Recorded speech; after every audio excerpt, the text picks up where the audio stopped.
16 de julio de 1990, 4:26 p.m., un potente terremoto de magnitud 7.7 golpea Filipinas, causando múltiples derrumbes en diferentes edificios y viviendas por todo Luzón. Este fue el peor terremoto en Filipinas desde 1976 y dejó un saldo de 1942 víctimas.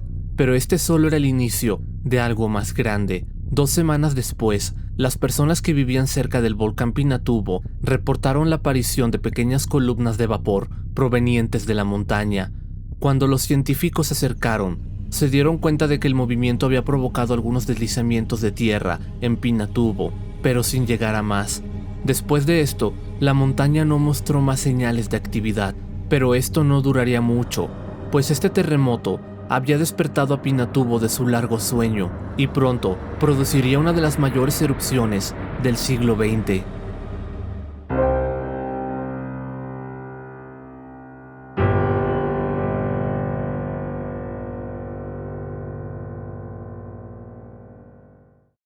Antes de 1991, Pinatubo estuvo dormido durante más de 5 siglos, hasta que en los meses de marzo y abril de 1991, una serie de pequeños sismos fueron detectados en la parte norte de la montaña por los Aetas, un grupo de indígenas que habitaban en las cercanías de la montaña. Ellos transmitieron esta información a Fivolks a través de la hermana Emma, que se encontraba con los Aetas en ese momento. Inmediatamente se empezó el monitoreo en Pinatubo, y a lo largo de las siguientes semanas se detectaron miles de sismos en la montaña, los cuales fueron escalando hasta que el 2 de abril el volcán despertó, produciendo erupciones freáticas de tamaño moderado a lo largo de una fisura de 1,5 kilómetros, y que abrió 3 cráteres en el volcán, por lo que se establecieron diferentes zonas de riesgo y que fueron actualizadas constantemente. Después de esto, muchos aetas decidieron abandonar la zona, aunque las autoridades no evacuaron a nadie, sino hasta el día 7 de ese mismo mes. Para los días 5 y 7 de mayo, se estableció una zona de exclusión de 10 kilómetros alrededor del volcán. Después del 13 de mayo, Pinatubo produjo hasta 500 toneladas de dióxido de azufre por día. Esta cantidad siguió en aumento a lo largo de ese mes, hasta alcanzar las 13,000 toneladas por día a finales de mayo. Pero a inicios de junio, estas cantidades de SO2 disminuyeron rápidamente, lo que hacía sospechar que se había formado un tapón en el volcán, evitando la salida normal de los gases. Además de esto, el suelo se estaba inflando debido al ascenso constante de magma, por lo que las autoridades empezaron a temer que se produjera una gran erupción. El 3 de junio, Pinatubo volvió a producir pequeñas erupciones, y solo 4 días después, el día 7 de ese mes, el magma alcanzó la superficie, produciendo una erupción magmática de 7 kilómetros de altura. Para ese punto, una gran erupción ya no era una posibilidad, sino una realidad, por lo que se procedió a evacuar a unas 16,000 personas más. Pero había otro problema, y es que muchos no creían en las advertencias de Fivolks, por lo que no acataron la orden. Además, muchas personas eran bastante supersticiosas y creían que Apo Namalyari, el señor de los acontecimientos, vivía en la montaña, por lo que preferían quedarse cerca del volcán y confiar en que nada les ocurriría. Las autoridades se tomaron muy en serio este problema, pues solo 6 años antes, en 1985, el volcán Nevado del Ruiz, en Colombia, había hecho erupción. El 13 de noviembre de ese año, una erupción IEP-3 produjo el derretimiento de los glaciares del volcán, los cuales descendieron por la montaña junto con enormes cantidades de ceniza, y en su camino arrastraron todo lo que encontraron, aumentando su tamaño hasta llegar a Villa María, Chinchiná y principalmente Armero. En ese último lugar, los flujos de lodo, conocidos como lahares, arrasaron con la mayor parte de la ciudad durante la noche. Para cuando salió el sol, Armero había desaparecido casi totalmente. Miles de personas no sobrevivieron. Se estima que el Nevado del Ruiz se cobró entre 22,000 y 25,000 vidas humanas a lo largo de esa semana, lo que la convirtió en la segunda peor erupción del siglo XX en número de víctimas.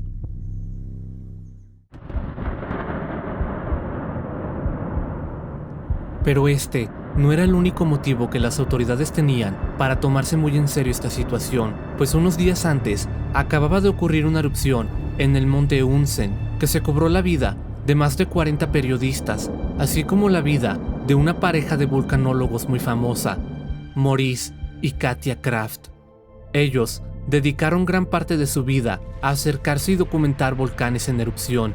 Sus filmaciones fueron muy bien aceptadas por el público, lo que les permitió vivir de ello, por lo que siempre que podían se acercaban a volcanes en erupción e incluso entraban en ellos.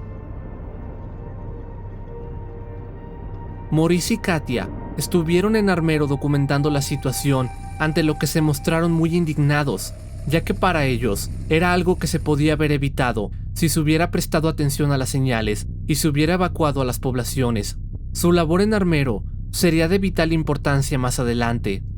En junio de 1991, viajaron a Japón tras saber que el monte Unsen estaba por entrar en erupción y prometieron que irían a Pinatubo en cuanto pudieran para ayudar a convencer a las personas de evacuar. Pero el 3 de junio, el monte Unsen hizo erupción, produciendo un flujo piroclástico que cambió de dirección repentinamente, moviéndose justo en dirección hacia donde se encontraban Maurice y Katia.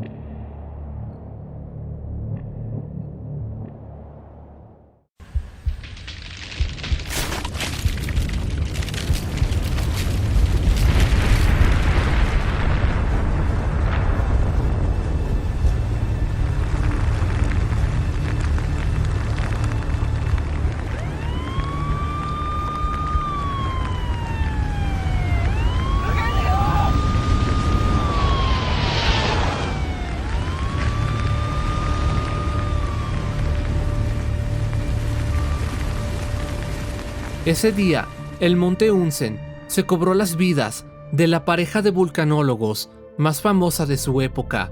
Un reloj que llevaban con ellos se detuvo a las 4:18 p.m., hora en la que posiblemente perdieron la vida. Un día antes, Maurice declaró: "Nunca he tenido miedo. He visto tantas erupciones en mi vida que aunque muera mañana, no me importaría." I am never afraid.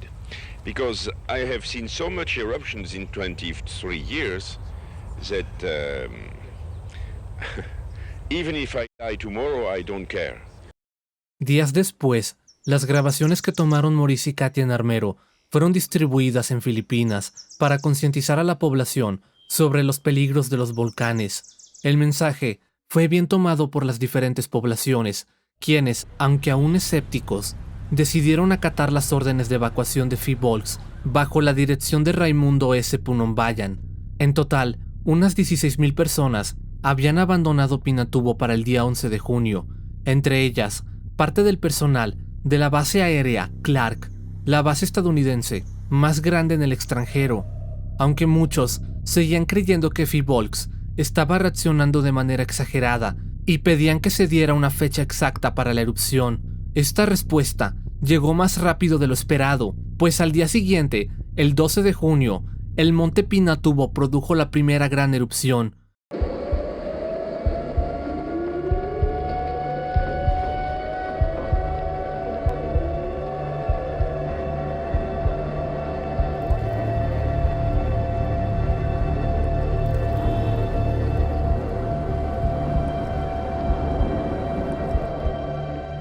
La columna eruptiva se alzó en un solo minuto a una altura de 19 kilómetros.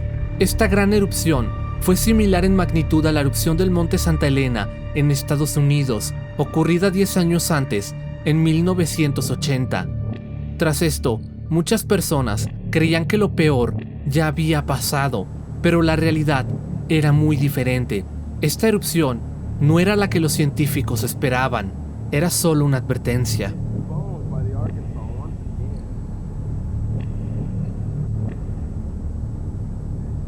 Ante el peligro de una inminente erupción mucho mayor, las evacuaciones se extendieron a 40 kilómetros alrededor del volcán después de que se declarara alerta nivel 5 o alerta máxima, por lo que el número de evacuados pasó de 16,000 a casi 60,000 personas, y solo 14 horas después ocurrió otra erupción de magnitud similar que alcanzó una altura de 24 kilómetros.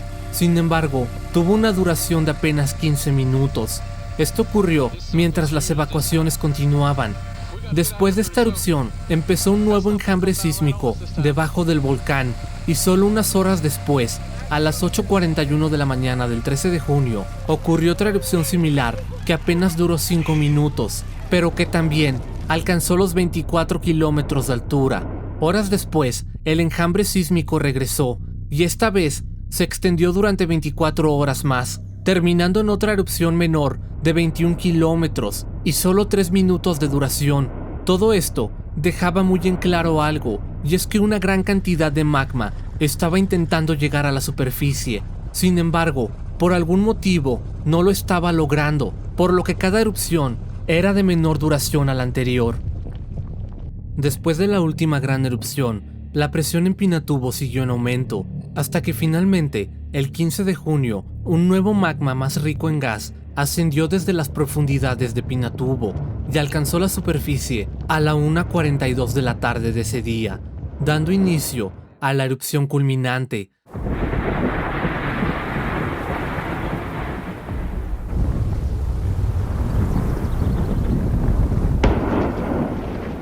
La cual se elevó a una altura de entre 34 y 35 kilómetros, generando enormes oleadas piroclásticas que alcanzaron la base aérea Clark a unos 20 kilómetros de distancia del volcán a las 2:30 de la tarde, dejando los sismógrafos de la base inoperativos.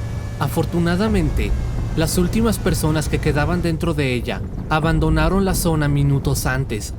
Durante la erupción, la montaña colapsó, provocando sismos constantes que hacían que la tierra se sacudiera cada minuto durante las siguientes horas.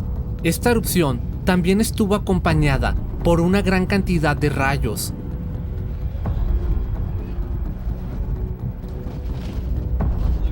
La nube de ceniza se extendió a cientos de kilómetros, oscureciendo los cielos de Filipinas y más tarde de China e Indonesia. En Filipinas fue de noche durante 2 días seguidos. Sin embargo, Pinatubo no estaba solo.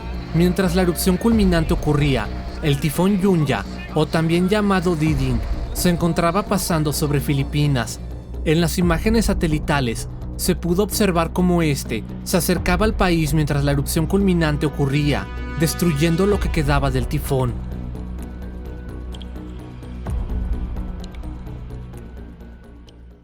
Sin embargo, en tierra, la situación era diferente. La ceniza de Pinatubo se mezcló con el agua del tifón y los vientos la llevaron mucho más lejos, afectando una zona más amplia de lo que se esperaba. La ceniza y el agua se convirtieron en una mezcla similar al cemento, volviéndose más pesada y más peligrosa, por lo que muchas viviendas y edificios colapsaron por el peso. Esto fue lo que se cobró más vidas humanas. La erupción culminante finalizó a las 10:30 p.m. y en total, 5 kilómetros cúbicos de magma fueron arrojados desde el volcán tan solo en la erupción final, lo que hizo que se hiciera de noche en Filipinas durante 2 días.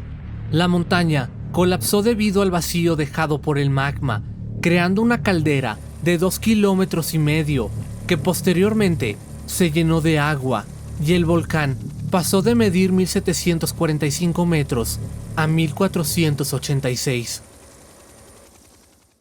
En total, durante toda la secuencia eruptiva, Pinatubo produjo un total de 14 kilómetros cúbicos de materiales volcánicos, lo que la convierte en la segunda mayor erupción del siglo XX, después de la de Novarupta, y también inyectó entre 14 y 18 megatones de dióxido de azufre en la estratosfera a lo largo de esos 3 días, el mayor número desde la erupción de Krakatoa.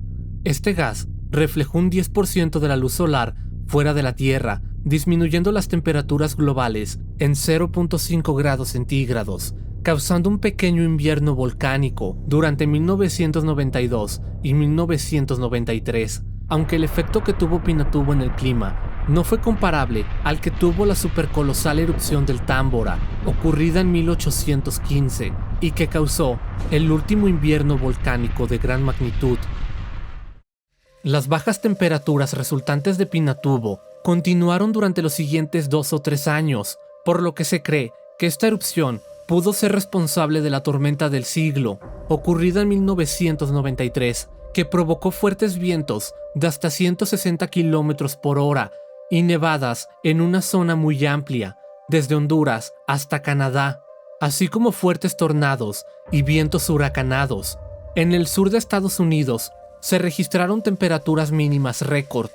La tormenta duró desde el 12 hasta el 15 de marzo y se cobró 318 vidas. El efecto en el clima fue aún mayor debido a la erupción IF5 del Cerro Hudson, ocurrida entre agosto y octubre de 1991 en Chile y que afectó al hemisferio sur, mientras Pinatubo tenía un mayor efecto en el hemisferio norte, por lo que el efecto en el clima fue muy similar a nivel mundial. Además, ambas erupciones disminuyeron el nivel de ozono, provocando que el agujero en la capa de ozono sobre la Antártida se volviera mucho más grande durante el invierno de 1992. La energía liberada por esta erupción se calculó en 70 megatones, 20 megatones más que la bomba del SAR, pero bastante menor a la erupción de Krakatoa. Pero los problemas aún no terminaban. La ceniza y la lluvia se juntaron para crear enormes lahares que siguieron arrasando edificaciones en los días siguientes y que aún a día de hoy siguen afectando a Filipinas durante la época de lluvias, causando que miles de personas sigan siendo evacuadas cada año, algo que seguirá repitiéndose durante este siglo. En total, se estima que Pinatubo arrasó con más de 8,000 viviendas y dañó otras 73,000. Más de 2 millones de personas resultaron afectadas tanto por la erupción como por los efectos que tuvo en Filipinas. Miles de personas perdieron sus hogares, principalmente aetas, que cuando regresaron a sus aldeas las encontraron totalmente sepultadas por la ceniza.